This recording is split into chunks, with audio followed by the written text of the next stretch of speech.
आपका भी खगड़िया में स्वागत है। आप मीलों दूर से चलकर कवरेज करने आए हैं ज्योति जी, आपका बहुत बहुत शुक्रिया। क्या माहौल लग रहा है सर इस बार यहाँ का?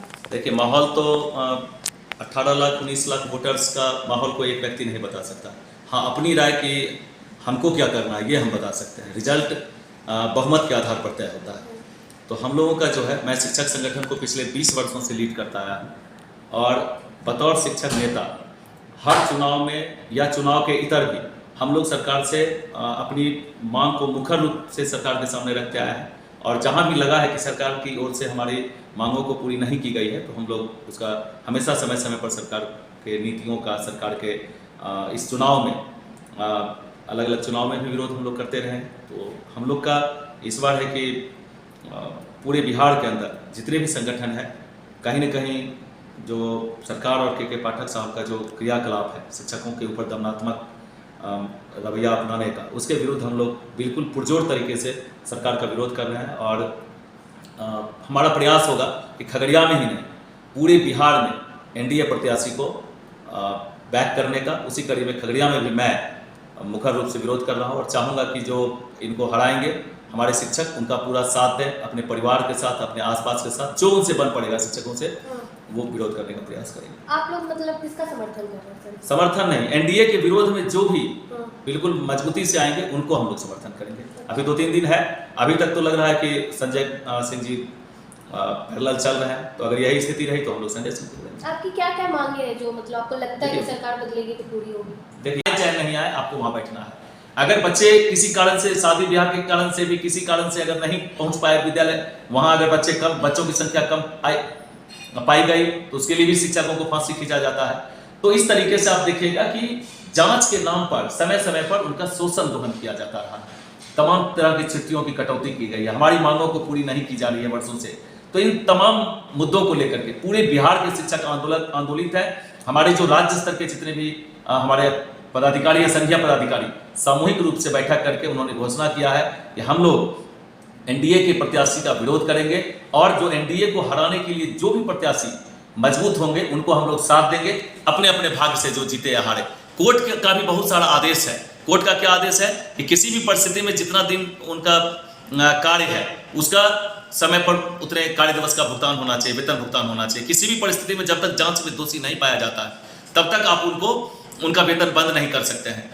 तमाम तरह की चीज़ों के बावजूद भी सरकार बिल्कुल कुछ नहीं सुनती है। सदन में लोगों को दिखाने के लिए बोल देते हैं कि हमने कहा के पाठक साहब को बोल दिया है कि इस फरमान को वापस लेंगे, लेकिन शायद कहीं न कहीं से पीछे से वो इशारा भी कर देते हैं कि नहीं हम बोलेंगे, कोई फर्क नहीं पड़ता है, तुम अपना काम करते रहो। तो इस तरीके से लगातार शिक्षकों को प्रताड़ित किया जा रहा है, उनका शोषण दोहन किया जा रहा है, आर्थिक दोहन किया जा रहा है जाँच के नाम पर। उसके अलावे उनको समाज के अंदर नीचा दिखाने का काम किया जा रहा है। तो इन तमाम समाज, और इसको सबसे बड़ी बात है कि इसको सुनने वाला भी कोई नहीं है। कौन सुनेगा? जा करके आप डीओ के विरुद्ध आरडीडी को, डीएम को, किन्हीं को भी शिकायत करिए, कोई फर्क नहीं पड़ता है। इस सरकार में कर्मचारी ही, जैसे पहले कहा जाता था, जिसको अभी सरकार के विपक्ष में जो लोग हैं या पक्ष में जो लोग हैं, पिछली सरकारों के बारे में कहते हैं कि रोड पर गुंडागर्दी होता था। आज विभाग में गुंडागर्दी होता है। आप तमाम कर्मियों को देख लीजिए, चाहे किसी भी विभाग का कर्मी है, राजस्व विभाग का कर्मी है, प्रशासनिक विभाग का कर्मी है, पुलिस विभाग का है या शिक्षा विभाग का है, स्वास्थ्य विभाग का है, आप कहीं चले जाइए, आपकी कोई नहीं सुनने वाला है। एक ही चीज का वो सुनता है, पैसे का। पैसा का बोली आप लगाइए, आपका काम तुरंत होगा, आपको नहीं दौड़ना पड़ेगा। नहीं तो चक्कर लगा के आपका जूता घिस जाएगा ना। आपकी अगर जैसे तैसे जनप्रतिनिधि हैं तो आपकी आवाज जनप्रतिनिधि भी नहीं सुनेंगे और पदाधिकारी तो सुनेंगे ही नहीं। आप किन्हीं की शिकायत कहीं कर दीजिए, कोई सुनने वाला नहीं है। ये स्थिति है, इसलिए हम लोग पुरजोर विरोध कर रहे हैं एनडीए के प्रत्याशी का। हम लोग का प्रयास होगा कि उसको ज्यादा से ज्यादा मतों से यहाँ से हरा के विदा। आपकी नाराजगी एनडीए से पूछेगा कि हमारी मांग क्यों नहीं पूरी हो रही है? लगातार बिहार में सरकार तो बदलती आई है, नीतीश तेजस्वी की सरकार थी, फिर भाजपा के साथ नीतीश की। जब जो सरकार, आप याद करिएगा 2015 में लालू और नीतीश जी की सरकार एक साथ हुआ करती थी। हम लोगों ने 8 ब्लॉक चौराहे पर 15 दिनों तक अनशन किया। अनशन से सरकार नहीं सुनी तो हमने 3 महीने तक पूरे बिहार के विद्यालय को बंद रखने का काम किया। और उस समय उसके बाद जो चुनाव हुआ, उस चुनाव में हमने बिहार सरकार में जो लोग थे उसके विरोध में वोट डाला। 19 में कौन थे यहाँ बिहार में? नीतीश और लालू की ज्वाइंट सरकार थी। 19 में महागठबंधन की सरकार थी। उस समय हम लोगों ने उसके खिलाफ में जो प्रत्याशी थे उनका साथ देने का काम किया। तो हम कोई भी संगठन सरकार से न मांग करेगी, सरकार में जो है आज, कल भाजपा में होंगे भाजपा के लोग। हम एक वाकया सुनाते हैं कि कार्यक्रम में माननीय वर्तमान उप मुख्यमंत्री जी सम्राट चौधरी जी आए और संजोग से एक कार्यक्रम में मुलाकात हुई। उन्होंने कहा मनीष जी हम लोग अभी विपक्ष में है, आप शिक्षकों की समस्याओं को दीजिए, हम उसको मजबूती से सदन के अंदर रखेंगे। हम कहे भैया ये दुर्भाग्य है हमारा कि जब आप विपक्ष में रहेंगे तो हमारी बात को उठाइएगा, जब आप सत्ता में जाइएगा तो भूल जाइएगा। और वही हो रहा है। मैं उनको बोला था कभी मौका लगे तो पूछिएगा कि मनीष जी ऐसा बोले थे, वो बताएंगे आपको कि सत्ता विपक्ष में जो लोग रहते हैं वो हमारी बात बहुत मजबूती से उठाते हैं, हमारे आंदोलन कार्यक्रम में शामिल होते हैं, और जैसे ही वो सत्ता में जाते हैं उनकी बात बदल जाती है।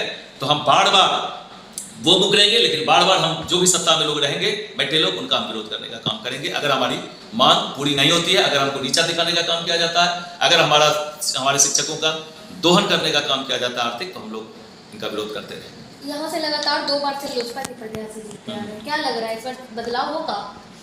फिर हम वही बात बोलेंगे कि 18-19 लाख वोटर्स का हम सीधे सीधे एक लाइन में जवाब नहीं दे सकते हैं। आपको क्या दुर्भाग्य लगता है। है तो हमको लगता है कि महागठबंधन के प्रत्याशी की जीत होनी चाहिए, और हम लोग का भी प्रयास है कि वो जीते, क्योंकि जो प्रत्याशी यहाँ से आए हैं उनको कभी किसी चीज़ से वास्ता नहीं रहा है खगड़िया के। तो ऐसे भी खगड़िया के लोगों की भी जिम्मेदारी बनती है कि आपके लिए जो दिन रात कभी भी, मेरे जैसा आदमी 12 बजे रात में उठ के हॉस्पिटल आपके पास क्यों पहुंचेगा? जब आप मोदी के नाम पर वोट करिएगा तो सामाजिक कार्यकर्ता को तो घर एकदम सामाजिक गतिविधि करना ही नहीं चाहिए। मैं तो ये कहता हूँ लोग अगर इस तरह से पार्टी को देख के वोट करेंगे तो सामाजिक कार्यकर्ताओं को बिल्कुल छोड़ देना चाहिए और पार्टी का ही आरती उतारना चाहिए, ताकि अपना व्यवसाय अपना काम खूब करे, पैसा अर्जित करे, लूट खसोट करे, जो करना है करिए आप। क्योंकि लुटेरा को भी लोग कहता है, लोग बेशर्मी से कहते हैं कुत्ता को टिकट देगा तो हम कुत्ता को वोट देंगे। तो जब कुत्ता को ही आप वोट दीजिएगा तो अच्छे लोग आपकी सेवा में क्यों रहेंगे तत्पर? मैं लोगों से अपील करता हूं कि आप वैसे लोगों को वोट करिए जो आपके लिए थोड़ा भी कभी खड़े रहे हैं। बिल्कुल, अगर राजेश वर्मा जी आपको लगता है कि आप कर लीजिए, अभी तो सारे लोग वादे पर वादे करेंगे, हर चुनाव में वादे होते हैं। लोग कहेंगे कि सोना का खगड़िया बना देंगे, उन पर भरोसा मत करिए। आप देखिए कि जो पहले से सोना बनाने के लिए थोड़ा भी प्रयास किए होंगे, आप उनके लिए खड़े होइए, तभी वैसे लोगों का हौसला बढ़ेगा।